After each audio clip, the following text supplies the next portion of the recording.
Hey everybody, Will, just in time prepping. How you guys doing today? Today, we're going to be talking about trauma bags.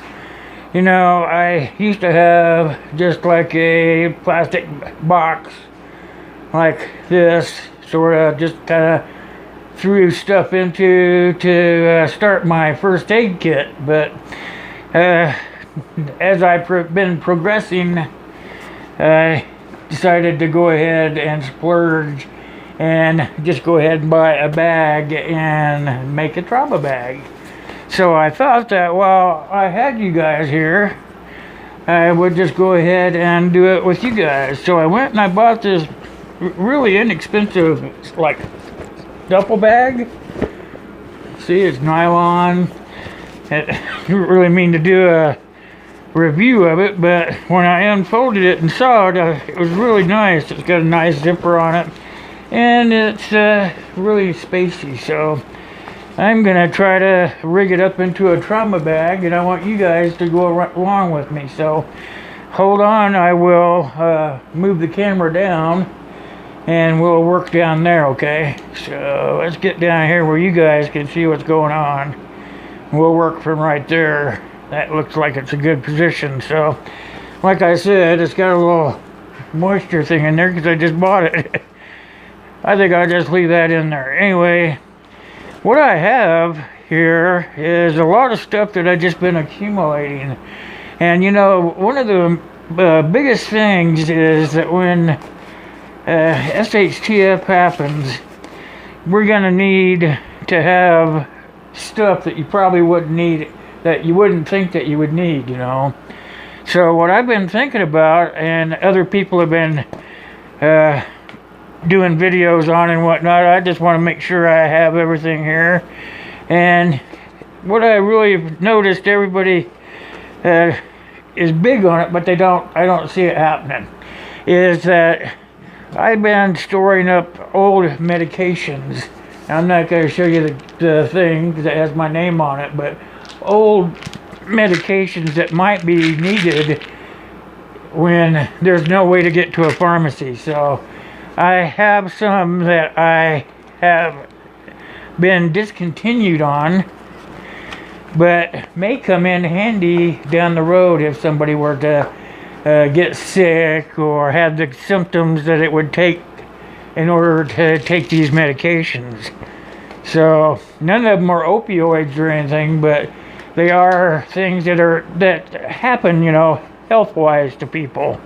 So I'm going to throw them in here, and then I will just know that I have a few medications that might come in handy in a serious SHTF situation.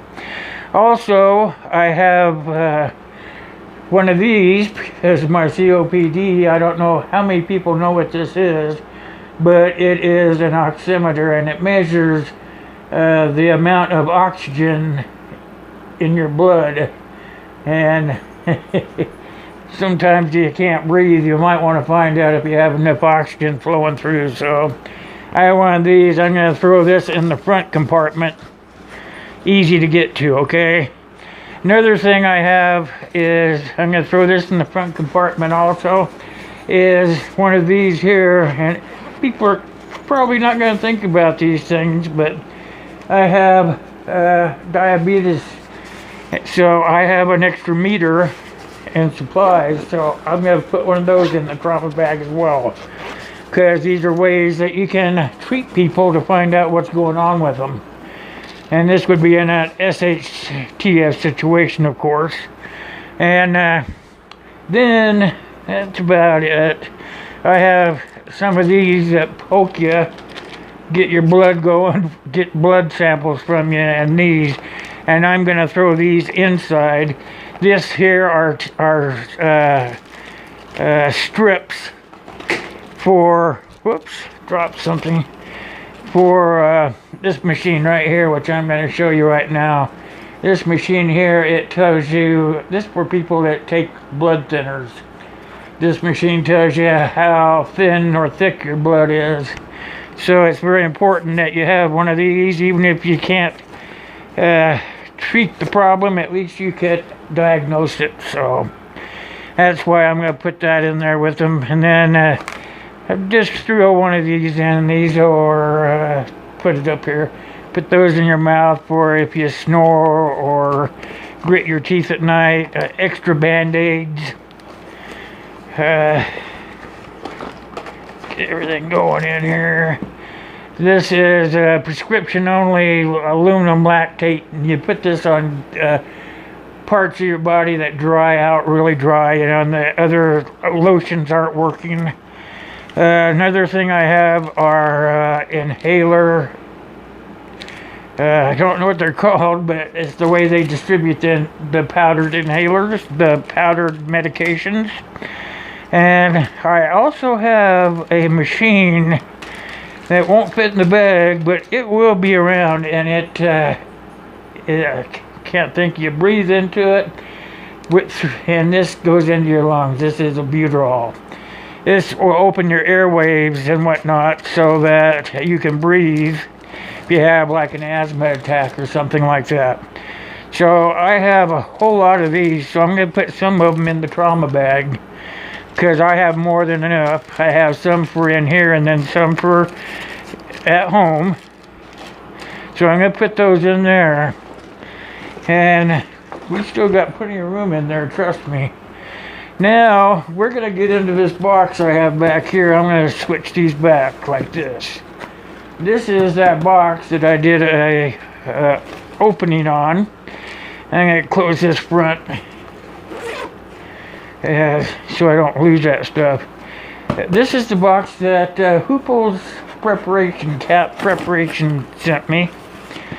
I did the unboxing and we went through it, and this stuff has a lot of stuff in it.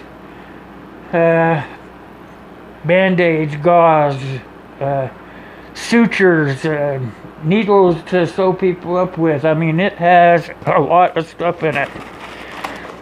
So here we have these are gloves, plastic gloves. These are different kinds of band-aids and whatnot. They can go in there. This is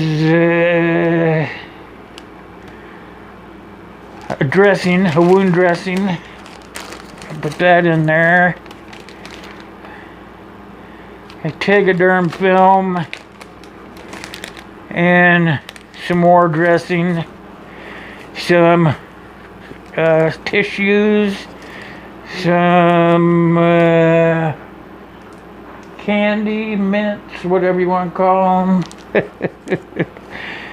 Some more band-aids. Masks, surgical masks. Now these are going to come in pretty handy, right? We're going to put those in the bag. Wound measuring guide. And some more band-aids.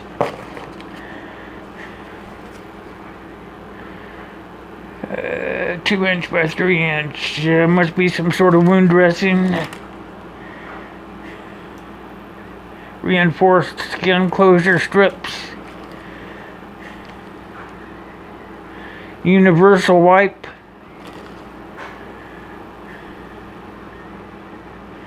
These are the needles right here.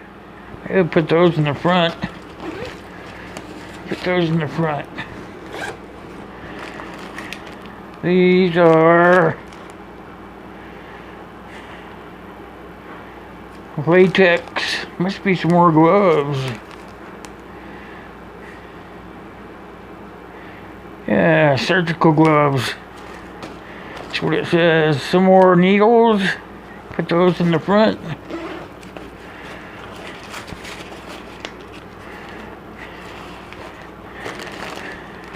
Gauze.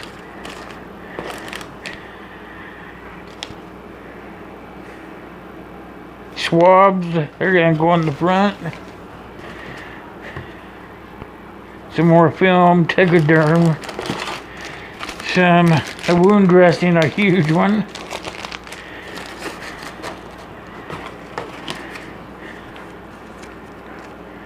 And band-aids. And more band-aids.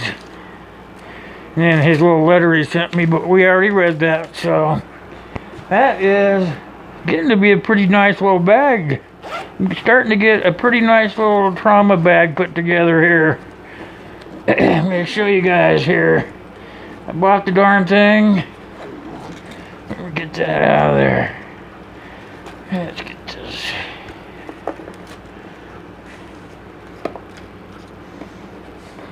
Yeah, it's okay. We'll just leave it out. Oh, I dropped some of the butyrol. Needs to go back in there. Tried to escape. Okay, look there. There's still plenty of room in there to make more stuff. I'll be picking up more stuff as I go now because I have somewhere I can actually keep all of my stuff at and make a decent trauma bag to be able to carry with me anywhere I go. Not just if shit happens, but even if I go camping or whatnot, throw it in the back of the car. Make sure that you have the stuff that you need. So that's the video for today. Making a trauma bag. It gets this back up here where I can see ya. There we go. Yeah, trauma bag. I hope you guys really enjoyed it, because you know I can't do any of this stuff without you. I love doing it too. And as it's always said, you know, it's God bless you, God bless me, God bless the US of A. Thanks for watching. Catch you next time.